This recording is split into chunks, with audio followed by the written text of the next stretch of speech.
Why are people so much against the caste census? Like, what don't they like about it? Close to 4 lakh cases of discrimination are registered by the league, which comes to on an average about 14,000 cases per year.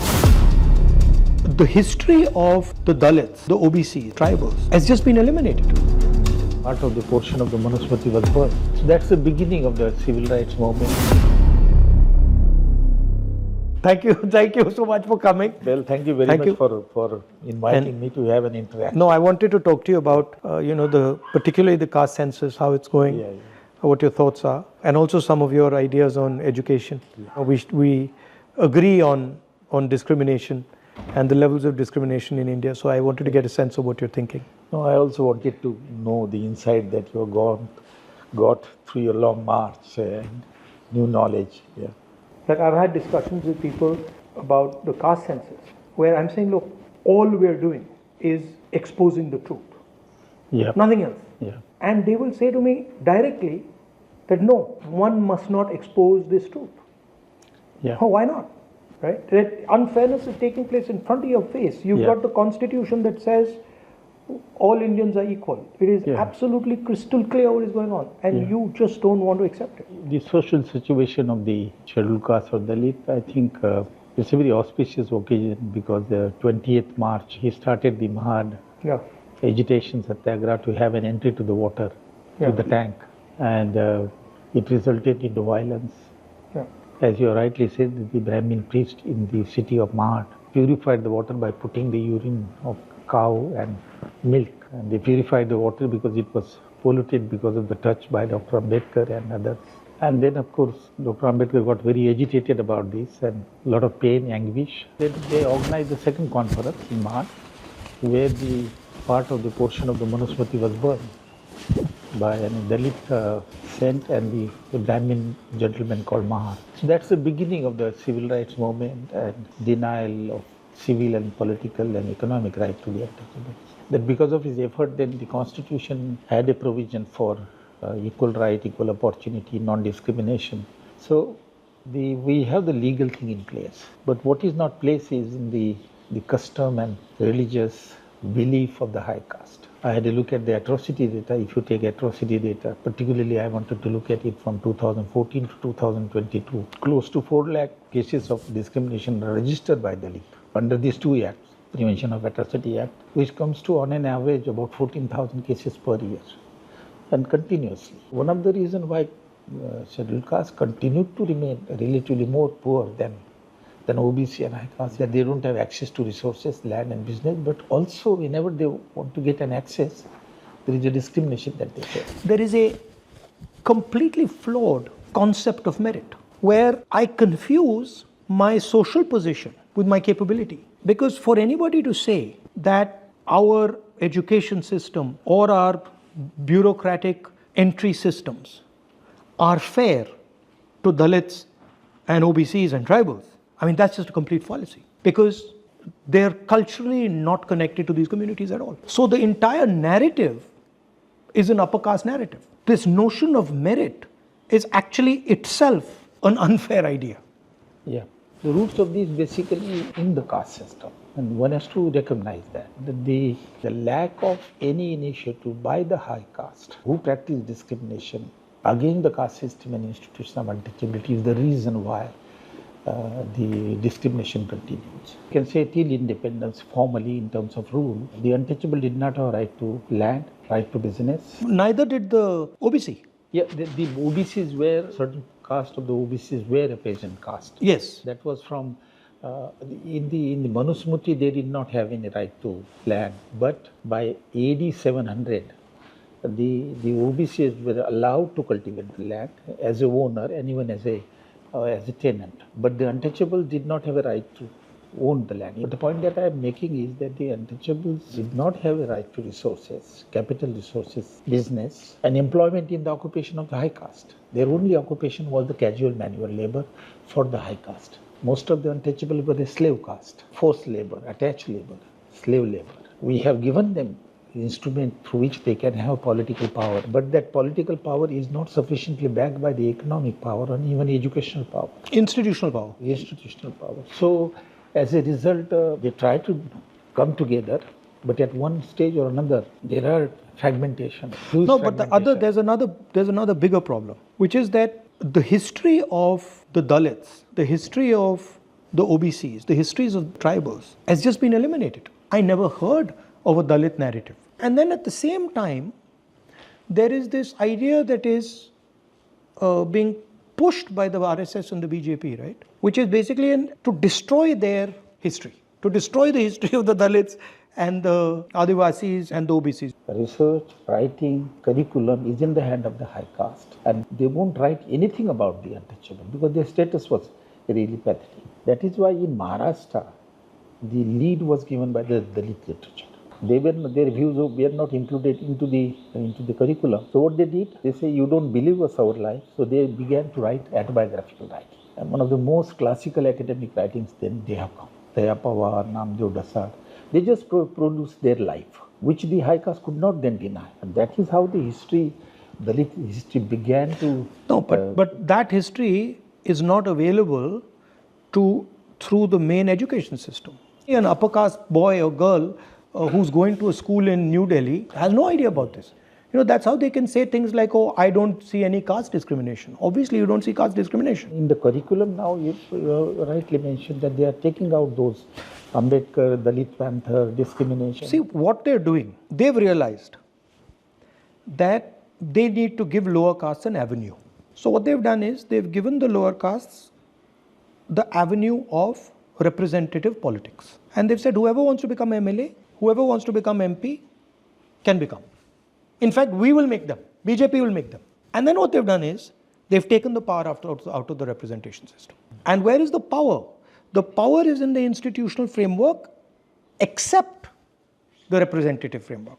Yeah. So the power is in the bureaucracy, the power is in the corporate India, the power is in the intelligence agencies. So it's a little trick that they're playing, which is कि भैया हाँ आपको representation दे देंगे, and representation means nothing. Yeah. That's to me what's going on. But as you rightly pointed out, now there is an added dimension of ideology, making it taking the power of the representative and concentrating in the hand of the high power.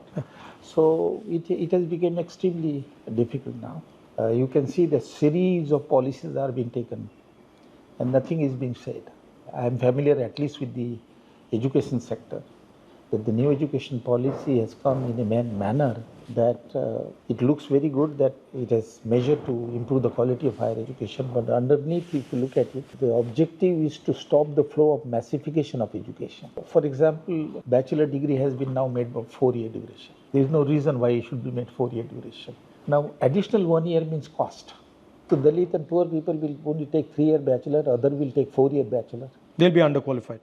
They will be underqualified. In the market, if they go with 3-year bachelor and other go with 4-year bachelor, it is the 4-year bachelor which will go.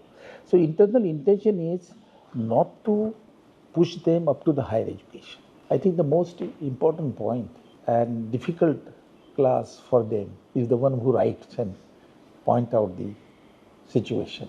So stop the flow to the higher education. Then there is another way. So you think it's purposely done to stop Dalit mobilization? On the face of it, it doesn't look. But the internal meaning of that is the same. I think you look at the allocation to the higher education. In the 11th plan, when I was a chairman, Dr. Manmohan Singh increased the sales by 2% and increased the budget to the higher education 11 times more compared to the 10th plan. So that was his vision of higher education. Now you see a very drastic decline to allocation to the higher education, and there is a purpose behind that. My point will be, it will be necessary to understand the history and to understand the role of these people. What would be the 2 or 3 steps that you would take in the Indian education system that could impact this inequality? Like if you were given a blank piece of paper, what would be the 3 things that you would say, these are the 3 things I would do, that would really impact scale of our education system, penetration of our education system, that could transform our education system? I think I will prefer what Congress and Nehru did in the early 50s, that we began with public education system, government school, government colleges, government universities, with a very less fee. So public education system was the instrument which was used by Congress to give access to the education to everybody. But eventually, over a period of time, we discovered that there is a huge privatization of the higher education and school education. Yeah. As on today, 50% of the universities are private. We should have a common public school education. We should have a common public college and a higher education. And that's what the story of Europe is. Europe doesn't have a private institution, even today. Yeah. And somebody says that the government doesn't have funding, but if you look at the history, Sweden was very poor in 50s and 60s. They didn't succumb to the privatization of education. I have a feeling, I must share with you, that the higher education and school education is in crisis because of the privatization. Immense inequality. I think the centralization is the cause. You are outsourcing to the private agency the admissions in medical, engineering, other. What was the earlier system? During the 50s and the 60s, university will give the admission, college will give the admission. So I think with the reform, what one has to do is to have admission at the institutional level. College, university. So decentralization of power, basically. Yeah, decentralization of admission. And what would be the other two things that you do? For the education. One, you said public education. Two, you said decentralization of power. And three? Third would be the government should not give excuses that they don't have a fund for higher education and school education. That is the reason which has been used, that we don't have funding, so we depend on the private funding. That reason has not been used by Europe. They devoted a larger portion of the national income as they grew to the education and to the health for higher education. And it's a huge money-making business on the other side. Yeah. So I think the more resources to the higher education and school education, that we should revert back to the public education system at all level of education, and then the decentralized education system. In any case, the education is concurrent list. It's the state which hold the basic stay in the higher education and school education. Okay. What is your experience of this caste census? I think this is a very useful exercise. It has thrown up a data, very new data, extensive data. And you have the ownership of land, ownership of business, employment pattern, education level, income level, then access to civic amenities like housing, electricity, drainage. But I think the sort of a normal look, it seems to me that you get a pattern. Clear pattern. Clear pattern. The caste hierarchy, you get it. But I think the idea that truth of discrimination in India should be known to everybody. This is a powerful idea. Why are people so much against the caste census? Like, what don't they like about it? What is it that this creates this reaction? The answer is quite obvious, that it will expose the reality. Huh? it will, as you said, it will give the idea that who is monopolizing economic resources, who is monopolizing civic amenity and housing, who is monopolizing education, and that is the fear. Because it will throw the caste system in a modern form, and that they don't want. The reality, they don't want the reality and inequality based on the caste, the privileges that one particular section of high caste is enjoying, and the cost of the others, OBC and the untouchable, because the high caste benefited at the cost of denying equal right to others. So, as Dr. Ambedkar has put it very rightly, that the high caste are not against, in favor of inequality, they are opposed to equality. The principle is they are opposed to equality and they believe in firmly in inequality. There's certainly a capture of our system, education system, healthcare system, political system, bureaucratic system. So for me it's important that the truth of what is going on in India with regards to who has what access, who controls which institutions, who's where. To me that's a fundamental nationalist exercise.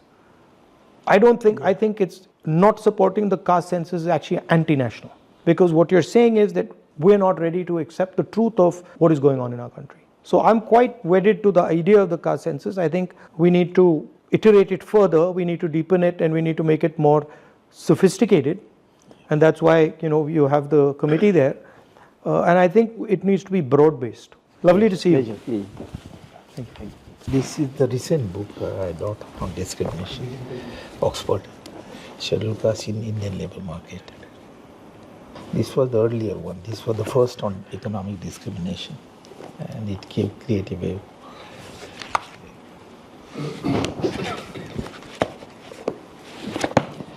And this was on the status of the. Thank you. Thank you very much.